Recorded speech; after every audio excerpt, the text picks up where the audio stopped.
Aujourd'hui, nous allons parler de la communication dans le couple, comment communiquer en fonction de la phase que l'on vit et comment parler de son trouble avec son copain ou sa copine et comment réussir son couple même si ce n'est pas une science exacte. Hello et bienvenue sur Parole de bipolaire, le lieu d'échange autour de la bipolarité. Moi, c'est Clément, je suis le fondateur de Upstage et qu'est-ce qu'on fait? C'est qu'on aide les bipolaires à trouver un accompagnement idéal. Et moi, c'est Julien, je suis coach spécialisé dans la bipolarité et j'aide les bipolaires à mieux vivre et gérer leur bipolarité tout en vivant une vie qui les inspire. Et donc aujourd'hui, on va parler du couple et notamment de la communication dans le couple. Du coup, je vous propose qu'on passe un peu sur le côté, comment on fait pour communiquer justement quand on est en couple. Et, euh, et toi, quelles sont justement tes expériences en termes de communication au niveau du couple? Alors, c'est vrai que c'est hyper important en fait de dire à la personne avec qui on partage notre vie, de nous prévenir surtout.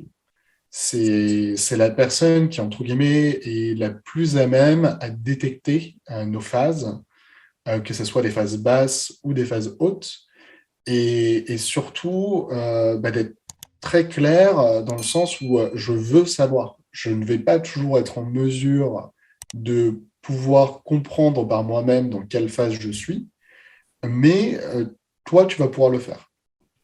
Et je pense que c'est hyper important de l'expliquer et même de déterminer des règles dans peut-être ces phases.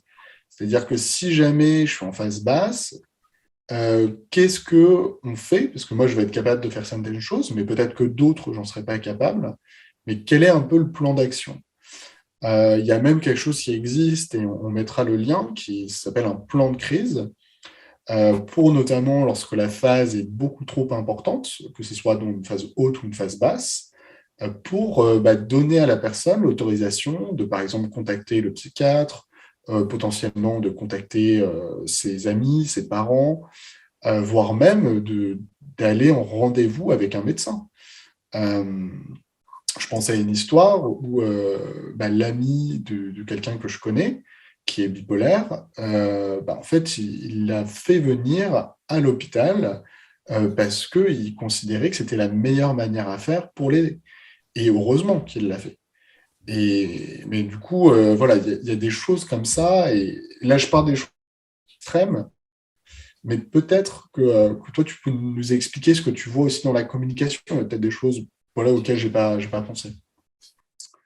Je pense que ouais, la communication dans le couple, elle est hyper importante et je pense qu'il faut communiquer un maximum, ne pas hésiter à faire part de ses pensées aussi parce que moi, je pense avec mon ex, par exemple, je lui disais que j'avais envie de la quitter. Et en fait, c'était un signal que j'étais en phase dépressive. Et en fait, ça a pas mal dédramatisé la situation, débloqué la situation quand j'étais en phase dépressive, de justement lui dire, écoute, là, je sens que je suis dans une phase, j'ai envie de tout quitter, j'ai envie de te quitter. Et en fait, après avoir dit ça, naturellement, ça avait tendance à remonter. Parce qu'on avait communiqué correctement et dans la bienveillance aussi. Je pense que la communication qui est dans la bienveillance est hyper important et qu'il n'y ait pas de jugement vis-à-vis de la maladie. Donc là, je parle plutôt aux proches de bipolaire et essayer d'être dans la compréhension. Alors, c'est pas toujours facile parce que des fois, peut-être qu'on fait des choses qui sont incompréhensibles aussi. Mais la communication, pour moi, c'est la base, en fait, d'une stabilité, en tout cas. C'est l'une des bases de la stabilité. Et ça permet vraiment de tendre vers cette stabilité sur le long terme, que de communiquer justement au couple. Et tu l'as très bien dit, c'est finalement la personne avec qui on est, eh ben, elle va pouvoir détecter les moments où on est moins bien et, euh, et pouvoir justement agir pour prévenir et aussi pour guérir, entre guillemets, la phase dans laquelle on vit, quoi. Oui, oui, ou sans même parler de guérir, ne serait-ce que d'aider. Et Ouais. aider à son niveau, enfin, je pense que c'est aussi important, si jamais il y a des proches de personnes bipolaires qui nous écoutent, c'est ne restez pas seul dans le fait d'aider. C'est pas à vous d'assumer tout ce qui se passe. Il y a aussi des organismes, il y a aussi des professionnels de santé qui peuvent vous aider, comme des associations, comme des psychiatres, etc. Et justement, tu as un petit peu parlé de ce sujet-là, mais en termes de communication, est-ce que tu diffères un petit peu ton mode de communication selon ta phase, que tu sois en phase haute, basse ou même plutôt en phase de stabilité? Bah déjà, avec le temps, j'ai appris à checker dans quelle phase je me sentais. Et en fonction de comment je me sentais, je vais communiquer. En fait, je vais naturellement dire, par exemple, moi, je parle, voilà, si on parle avec mon ex, j'allais lui dire, bah, écoute, là, je me sens dans une phase basse ou je me sens dans une phase haute ou je me sens stable. Et en fait, ma conjointe, du coup, mon ex-conjointe, elle me disait, ah oui, moi, je te sens comme ça ou je te sens comme ça. Et à partir de là, bah, comment on fait pour justement retourner vers la stabilité? C'est quoi le plan d'action qu'on met en place pour retourner vers une stabilité? Et du coup, à partir de là, bah, ça va être, bah, je contacte mon psychiatre ou alors on va aller prendre l'air, on va aller faire une balade, on fait une pause, je demande un arrêt maladie ou ce genre de choses.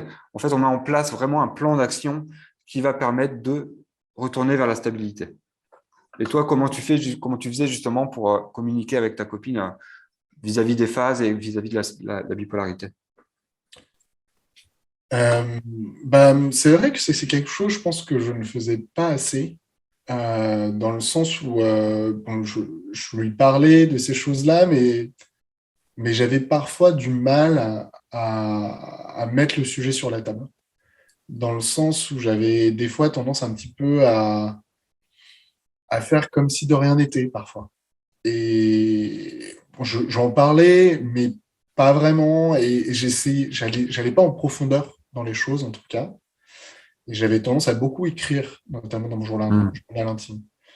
Et ça, c'est peut-être quelque chose que j'aurais tendance à faire différemment, tu vois, un peu plus communiquer sur le sujet pour justement chercher des solutions. Et ouais, me voilà, tu vois, c'est des choses. C'est quelque chose qui est assez dur hein, à communiquer finalement, le côté où finalement on se sent pas bien en fait, où on se sent différent et on a honte aussi. Moi, je sais que j'ai une partie qui a honte de rechuter en fait finalement et du coup de communiquer derrière sur bah, cette rechute et sur cette honte, bah, c'est assez dur à avouer. Bah écoute, là je suis dans une phase basse et j'ai honte d'être dans une phase basse, j'ai honte de te faire subir ça aussi. C'est quelque chose qui est pas facile à vivre. Ouais, clairement. Clairement, mais pourtant, c'est l'une des clés, la communication, et Ouais. c'est hyper important. Alors aujourd'hui, on a parlé de la communication dans le couple, et notamment nos expériences, l'importance de communiquer, que ce soit dans des phases basses ou dans des phases hautes, l'importance de son couple bah, pour savoir aussi dans quelle phase on est, et puis la possibilité de mettre un petit peu des plans d'action lorsque une phase basse ou une phase haute arrive pour tout de suite pouvoir réagir. Et c'est très important de vraiment garder cette transparence avec sa deuxième moitié pour bah, avancer et réussir son couple. Bah, je vous laisse, si vous êtes intéressé, bah, de nous expliquer comment vous l'avez vécu. Peut-être nous liker cette vidéo, ça me fait toujours plaisir. Et je vous souhaite une très bonne journée et à la prochaine vidéo. Yes, abonnez-vous, pensez à vous abonner. À la prochaine. Ciao.